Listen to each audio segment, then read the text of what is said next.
kung'ara kwenye kiocha. Mwenda Saba TV. This is Mwenda Saba TV.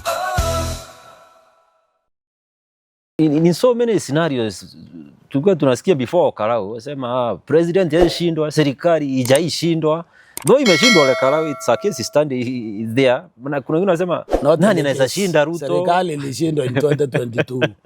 I think people have very short memory. Na bado Ruto anasema yeye ni fundi wa siasa. 2022 government ilishindwa. Si 2022 Uhuru alikuwa na Raila. Yes. Did Raila win? No. The government will lose. Did Malawi win?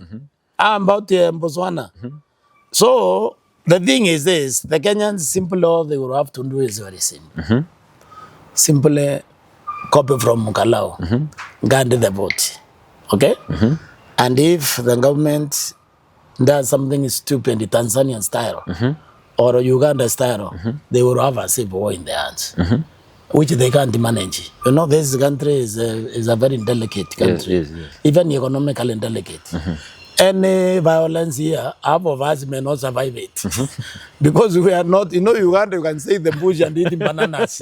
But here, my friend, people know that they are not going to encourage violence here. So I don't see where this government is supposed to get the vote. I don't see.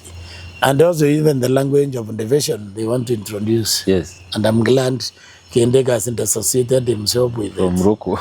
It can't work because of the level of integration. You see the Meru now, which is the bigger block within the Mount Kenya East. Meru is the bigger, is the bigger brother. Yes. Tumbo the Embad and the Raganidi. You tell me which home in Meru which doesn't have a Kikuyu there. Either married or the other way. Yeah. Which one? In fact, I think in the next 20 to 30 years, there will be no Meru or Kikuyu. We will just have it totally integrated. Yes. Yeah. But you know, the question is, the tribal arithmetics, do they favor President Ruto? No, they don't. You see, when you look at the tribal arithmetic, I was just looking at the statistics today. I don't know how true they are. They are true. I know the one from the IBC, it is true. If those are true, all the Kalenjin counties put together are the same as Kiambu County. Assuming the Kalenjins are not feeling our pain, they will vote for him. They can't help him. Now the Luos, the educated Luos will vote for Ruto. The educated Luos will vote for Ruto. Yeah, they have a beef with the Kikuyus. I don't know where they came from. Because I talked to them. Some of them are even in bitter. They have this idea that is the Kikuyus will stop Raila from being president. But they are uneducated. The majority of the people in Luo Nyanza, they have been wired to hate the government. Of course, Ruto is the government. So they are very unlikely to. So me, I don't know. Now, if you take the northern Kenya now, which they think will vote for the president, northern Kenya entire population, entire registered voters of northern Kenya, that is Mandera, Garissa, and Wajir, is the same as Ruiru constituency. Alone. So the tribal mathematics doesn't fit him. But also, you have to be very careful with the Somalis. Somalis are business people. There are many customers is the Kikuyus. Yes. So the potential of business in boycott.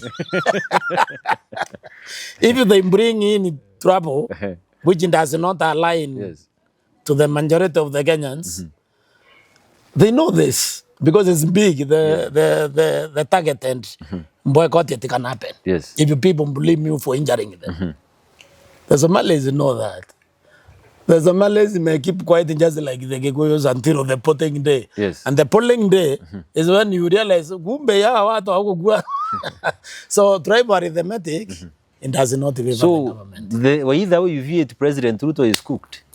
I think the president is cooked. Me, I don't know what he can do right now with the remaining time to change the mathematics. Because his problem is economics. Nothing else. And the funny thing is that none of them seem to know what they are supposed to be doing. That is the problem. Because you to think the economy is not, you don't need to be a rocket scientist to understand that to move the economy, energy costs must be as low as practically possible. And then in the other side, people must have disposable income so they can promote production. I think anyone should be able to know that, even if you never went to a business school. But they don't seem to know that. They seem to think that the more they extract from you, then better. Because once they take money from you, if you used to buy 2 pieces of bread per day, you will now buy 1. That in baker will have to reduce workers because they are not selling as pieces of bread that they should sell. So consumption and the production must go hand in hand. None of the people in this government seem to understand that. That is why there is tax, levy, one after another. Now, because of the orientation, that extraction, they can survive an election. It's not possible. So, Professor, I invite you now. Let's discuss this character. One, John Medho, the Nyandarua senator. The guy has come out very strongly. Someone may argue he is taking over from the Kiaru member of parliament, Dindi Nyoro. Initially, they thought Dindi Nyoro was the man, but the way Medho has done his thing, it turns out to be that hope and the next generation to take over now from the likes of Agnagasha. What do you think of Senator John Medho? Safari yetu tuko pamoja, kila sauti, kila ndoto inang'ara kwenye kioo cha Mwenda Saba TV. This is Mwenda Saba TV.